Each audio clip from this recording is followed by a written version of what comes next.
I get messages all the time asking me, how do I start with sports cards? What sports card should I buy? How do I make money selling sports cards? And I ended up making a video answering those questions back in 2021, and it ended up being one of my most viewed videos ever. But the market has changed a lot since then, and I've grown and learned a lot too. So I thought I'd make a video explaining how I'd start off today if I had to restart, go back to zero, and I only had $100 to spend on sports cards. The only quick disclaimers, this is not get rich quick. I'm not gonna sit here and lie to you guys and be like, hey, this is easy money. Let me tell you how to become a millionaire off sports cards. Here in my garage, just bought this new Lamborghini here. It's fun to drive up here in the Hollywood Hills. No, it's not easy. There's a bunch of risk, a bunch of stuff that can go wrong. And I'm not a genius either. I'm not the perfect sports card investor, but I did just want to share some things that I've had a little success with. And also real quick before we get into the video, shout out to the presenting sponsor of this video, Veriswap. If you're looking for the easiest, safest way to trade cards online, definitely check them out using my link in the description down below. But all right, so if you have a smaller budget, you only got $100, that rules out the genius advice that you hear of holding $1 million Michael Jordan cards, sticking them in a safe and just forgetting about them. Heck, that even rules out holding cheaper stuff if you really want to get things moving. Let's say you believe in a baseball prospect. You can buy his card when it comes out, but he might not debut in the majors for 2 years. So if you're watching this video, I would imagine that you don't want to buy a $60 card and hopefully 2 years from now it's worth something. I also have to advise you guys, if you're new to sports cards and you're looking to make money, please don't buy into box breaks or open packs. 25. Oh, out of 25. Out of 25, LaMelo! Once again, if you want to have fun, you want to collect, by all means go for it. But if you're looking to make any type of money, get any type of return, that's not the way to go for you at all. I think a lot of people get caught up in, oh, I'm gonna pull the $100,000 card. This is the pack. This is the one I'm gonna get it. I'm gonna make it big off opening these packs. When in reality, your average return is gonna be something more like 10%. So if you go and spend your $100 budget on a box of cards, you're most likely going to be walking away with about $10 in value of what you actually open, and that's about the end of your story right there. But all right, that's enough negativity. What would I actually do though? What stuff is possible? I would say the main thing, especially when you're starting out, is you have to go through dollar boxes at card shows or even just your local card shop. At practically every single card shop or card show you go to, they're gonna have a box of cards that are labeled, a lot of them are just $1 a card, maybe $2, up to $5. They might have different pricing, but there is a ton of steals in there. I'll pop up over here some cards I've sold lately on my eBay. These are all from dollar boxes. Some of them might have been $2, but I got these cards for super cheap, and you'd be surprised how much you can end up getting for them. In terms of stuff you should be looking for in there, I would say big names, rookies, autographs, and then color, refractors or parallels if you can find them. And basically what a parallel or a refractor is, like, this is a base card. It's usually just, you can tell it's just plain, it's gray or white or something like that, versus a parallel or refractor usually has a little bit of a shine to it, or it's a certain color. And if you want to, you can do it in such a way where it's basically no risk for you. I mean, first of all, it's only $1, right? Like, what's your worst case? You buy a card, doesn't end up selling, doesn't end up being worth anything, you lost $1. You'll really be okay. But what you can do, and I'm really gonna simplify this because I know some people who will be watching this might be brand new to sports cards. Let's take an example. LeBron James Optic Holo. It's a parallel. You find this in a dollar box. You got pretty lucky. I think you should do all right. Type in LeBron James Optic Holo 2020. It's gonna show you the cards right here, what's listed.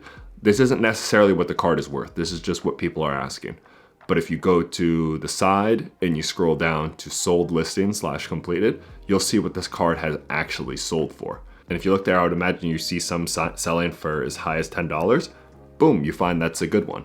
Not every single one you look up is gonna be like that. You put it back, simple as that. And it may not be as high as $10 either, but I don't give a lot of guarantees, right? I'm not gonna guarantee, once again, you're not gonna be a millionaire, you're not gonna be printing money, this isn't easy money. But if you put in the time, you will find at least one card that's worth more than the $1 you're gonna pay for it. In terms of selling, you can sell to dealers. The main way I sell those cheap cards is online on eBay.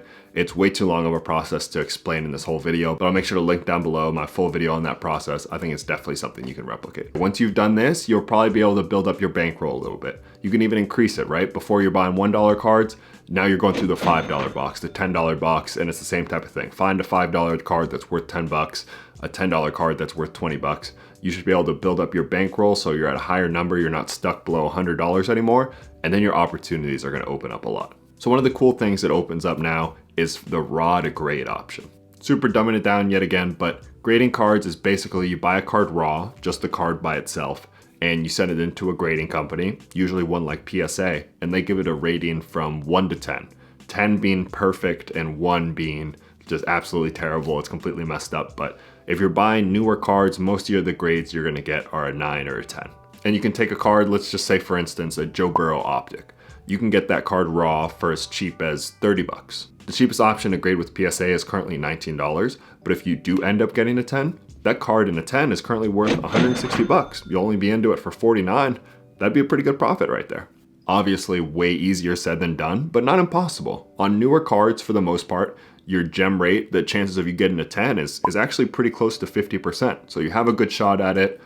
There's a million different things to consider. You have to learn centering. You have to learn how to inspect a card. I mean, it's a whole process even just to send it in.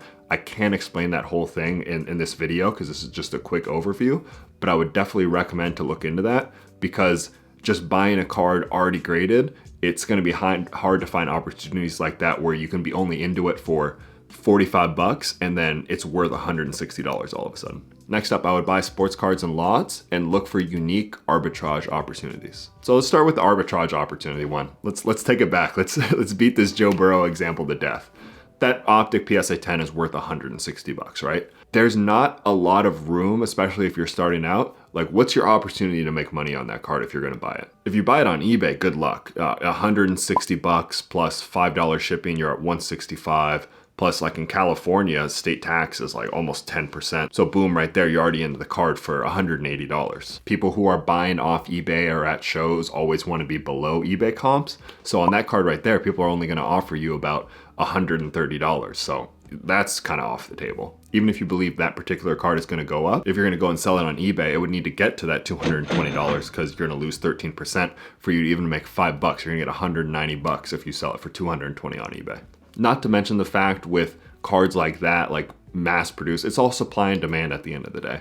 The supply of a card like that is so huge. It's just, that's just not the route I would go. But if you're only gonna buy one card, I would go and try to find something a little bit more unique and I would buy it off eBay at Instagram or at a card show. And let me explain to you my thinking behind that. So right here, boom. Luka Doncic, let's say Luka Doncic, there's a ton of Luka Doncic fans. That's a good one because it's a big name. Someone wants an Optic Gold in the PSA 9. You see right here, as opposed to the thousands of Joe Burrows there were out there, an Optic PSA 10, just the base, there's only 11. There's only 11 listed all on eBay. So supply and demand, and look at how expensive some of them are. If you want one under $700, look it, there's only 2. So if you go to the completed and sold listings, see right here, 356, one right here sold for 190. There's not really direct comps, right? If someone owns one of these Luka Doncic gold cards, there's not really a set price. It's hard to figure out what the card is worth. So thus kind of your arbitrage opportunity. So if you're at a card show, maybe if you negotiate, do a trade or something like that, I wish I could explain everything in this video, but there's potential for you to get this card for cheaper and then end up selling it for a lot more because it's hard to pinpoint the exact value of it. That's really important. 2 things that cut out this opportunity, once again, if it's a card that has millions and millions of comps. Heck, let's just turn it into a base Luka Doncic Prism PSA 10. I can show you a whole graph right here where it's selling every day and I can show you the exact price. This is about as easy to pinpoint the price or to pinpoint the value as you can. So no one's gonna sell you see right here, the last comp was $238. Okay, maybe you're able to sell it for, whether it's on eBay or off eBay or anything, you're only gonna net out like 220 bucks. Why would for you to make money, why would I sell that card to you for 170 bucks when I know it's worth 240? Exactly, there's no debate, there's no anything. It just wouldn't make sense. It's gonna be hard to just buy a single card like this and make money. Going off that, another thing where it'd be hard to make money, let's say you thought this was a steal, right? This Luka Doncic gold pulsar that you got for $356 on eBay. But the comp is right there now. So if you try to sell this to me for more than what you paid for it, I'm gonna do what everyone's gonna do and what I showed you how to do in this video. Just go look at it, 356, why would I pay above that? Whether I'm an eBay buyer or I'm at a show or anything. And the last thing, once you've really built up, this is one of the main things I do today, is you're gonna be looking to buy cards in lots. It's pretty self-explanatory, so I'm not gonna spend too much time on it.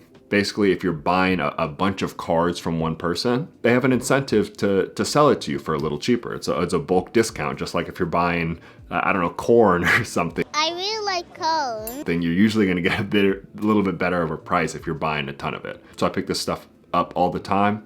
You're able to get it cheaper, and then simple as whether it's on eBay or at a show or something, you're usually able to sell it, maybe not for the full price, but there's definitely a percentage there where you can make a little bit of money. But all right, guys, that was my quick overview. Sorry I wasn't able to go as in depth on everything, but I hope you did get kind of an idea of some of the stuff I would do. If you did enjoy, make sure to like and subscribe. See you next time. Peace.